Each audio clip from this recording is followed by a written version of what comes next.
Bienvenue dans ce nouvel épisode consacré à une figure incontournable de la culture française du XXe siècle, Jean Cocteau.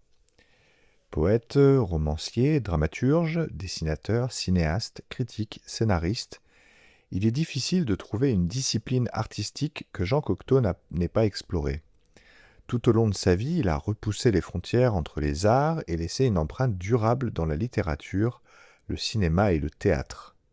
Aujourd'hui, nous allons découvrir qui était cet artiste hors du commun, comprendre son œuvre et son influence, et explorer les multiples facettes de celui que certains surnommaient le prince des poètes.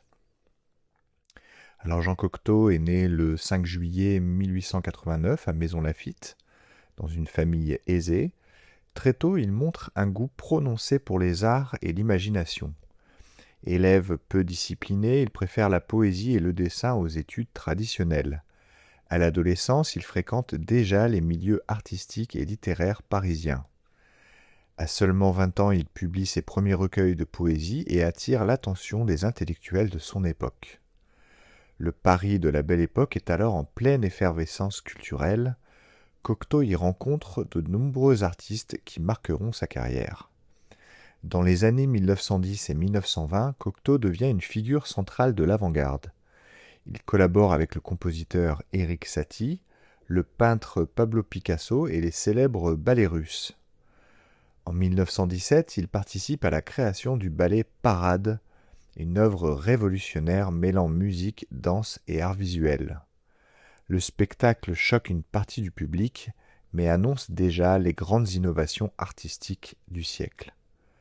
Pour Cocteau, l'art ne doit jamais rester enfermé dans une seule discipline.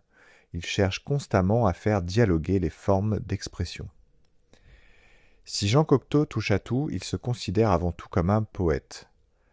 Son œuvre littéraire est vaste. Parmi ses romans les plus célèbres figurent Les Enfants terribles, publié en 1929. Ce récit raconte la relation fusionnelle entre un frère et une sœur qui vivent dans un univers clos, gouverné par leurs propres règles. Le livre explore des thèmes récurrents chez Cocteau, le rêve, l'adolescence, la mort, le miroir, la frontière entre réalité et imaginaire. Ces thèmes reviendront sans cesse dans son œuvre. C'est peut-être dans le cinéma que le génie de Cocteau s'exprime avec le plus d'originalité. Il réalise plusieurs films devenus des classiques.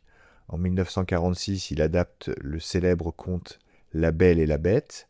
Avec ses décors féeriques, ses effets spéciaux innovants et son esthétique poétique, le film impressionne le monde entier. Plus tard, Cocteau réalise également Le sang d'un poète, Orphée et Le testament d'Orphée. Dans ses œuvres, il développe un univers unique où les miroirs deviennent des passages vers d'autres mondes et où la mort dialogue avec les vivants. Son cinéma influencera de nombreux réalisateurs à travers le monde. La vie de Jean Cocteau est aussi jalonnée de rencontres marquantes. Il entretient une profonde amitié avec Raymond Radiguet, jeune écrivain prodige dont la mort prématurée en 1923 le bouleverse profondément. Plus tard, il travaille avec des artistes majeurs comme Pablo Picasso, Igor Stravinsky, Édith Piaf, Jean Marais. Jean Marais devient à la fois son collaborateur privilégié, son inspiration artistique et l'interprète principal de plusieurs de ses films. Ce qui distingue Jean Cocteau, c'est son refus des catégories.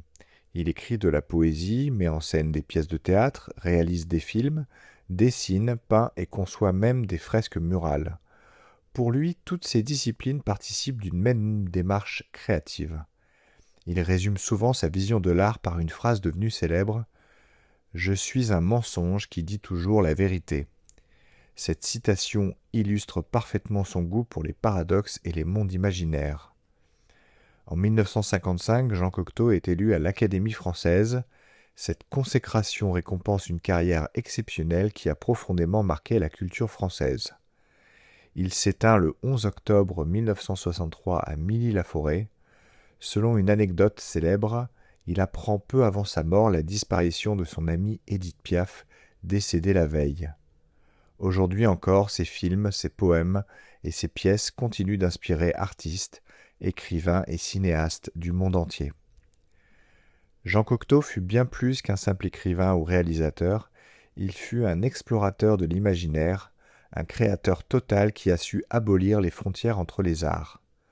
Son œuvre nous rappelle que la poésie peut se cacher partout, dans un vers, dans une image, dans un miroir ou dans un rêve. J'espère que cette capsule vous aura plu. N'hésitez pas à vous abonner et à partager l'épisode. À bientôt pour un nouveau voyage à travers les grandes figures de l'histoire.